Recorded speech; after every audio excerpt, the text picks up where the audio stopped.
Hello வணக்கம். இது உங்கள் சிவி ஜோன். எல்லாரும் எப்படி இருக்கீங்க? இப்போ பற்றினா சூப்பரான ப்ரொமோ 3 வந்திருக்கு. அதாவது லைவில் காலையிலேயே நடந்து முடிஞ்ச விஷயத்துக்கு இப்போ ப்ரொமோ போகிறீங்களே, இது எதுக்குப்பா அப்படிங்கன்னா, எங்கள் நைட்டு வந்துட்டு 1.5 மணி நேரம் எபிசோடு பார்க்குறாங்களே அவங்களுக்காக. ஓ அப்படி வரீங்க, ரைட் அப்படி மாதிரி இந்த ப்ரொமோ பார்க்கும்போது நிறைய பேர் கண்டிப்பாக வந்துட்டு ஒரு ஷாக்கிங் இருந்திருக்கும். ஏன்னா கிட்டத்தட்ட 80 நாள், எவ்வளோ நாள், 80 நாள் கழித்து பார்க்குறோம். அம்மாவும் அப்பாவும் வராங்க. இவர் அது ஆக்சுவலாக வந்து இது எப்படி வேக்கப் சாங் போட்டிருந்தாங்க, அதில் டான்ஸ் பண்ணிட்டு இருக்கும்போது திடீர்னு அந்த டோர் ஓப்பன் ஆச்சு. ஜாக்லின் எல்லாருமே சர்ப்ரைஸு. ஆன்னு வாயை திறக்கிறாங்க. 2 ஈலாம் உள்ளே போயிட்டு வெளியே வருது. ஆனால் ஜெஃப்ரி அப்படியே அசால்ட்டாக பார்க்குறாரு. வாங்க வாங்க வாங்க வாங்க, எப்போ வந்தீங்க அது பண்ணுற மாதிரி கேட்குற மாதிரி கிட்டே போகிறாரு. கட்டி பிடிக்கிற அவங்க அம்மா அழுகுறாங்க. இவர் வந்துட்டு அழாத மம்மின்றாரு. எனக்கு சுத்தமாக ஒன்றும் புரியல.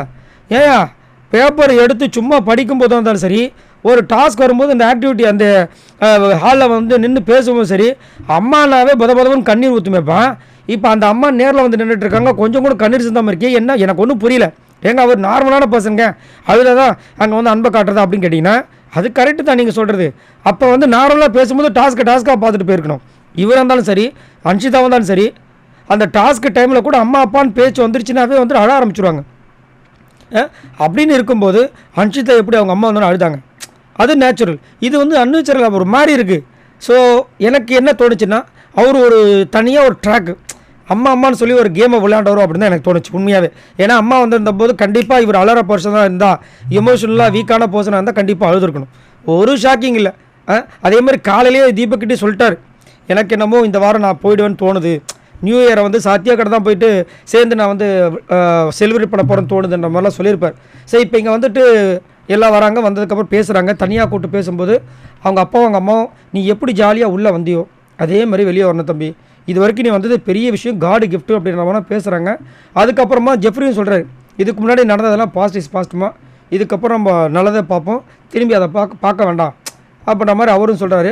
உன்னுடைய வாழ்க்கையை மாற்றுறதே இந்த பிக் பாஸ் சொல்லிட்டு அவங்க அம்மா வந்து கண்ணீர் மல்க சொல்கிற விஷயங்கள் எல்லாமே சூப்பராக இருந்துச்சு. இதில் முத்துக்குமாரை வேறு பாராட்டாங்க.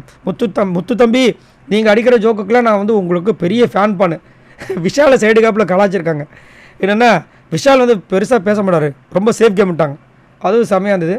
ஸோ நீங்கள் யாரெல்லாம் இந்த ஜெஃப்ரியோட ஃபேமிலிக்காக காத்துட்ருக்கீங்க, 1 ஹவர் எபிசோட்ன்றதை மறக்காமல் கமெண்ட்ஸ் பண்ணுங்கள். நான் ஆல்ரெடி வந்துட்டு ஜெஃப்ரி வந்தது, ஜெஃப்ரியோட அம்மா வந்தது, அம்மா யாரெல்லாம் கலாச்சாங்க, முத்துக்குமரனுக்கு என்ன சொன்னாங்க, எல்லா விஷயத்தையும் நான் ஆல்ரெடி நம்மளோட சேனலில் போஸ்ட் பண்ணியிருக்கேன், போய் பாருங்கள். ஸோ உங்களோட கருத்துக்களை சொல்லுங்கள். உங்களுக்கு ஜெஃப்ரியோட அந்த ரியாக்ஷனை பற்றி என்ன நினைக்கிறீங்க? ஏன்னா அம்மாவை பார்த்தோன்னா இவர் பொங்கி அழுவான்னு பார்த்தேன், செம ஷாக்கு. உங்களுக்கு இருந்தால் சொல்லுங்கள், மறக்காமல் கமெண்ட்ஸ் பண்ணுங்கள். பாய் நண்பர்களே.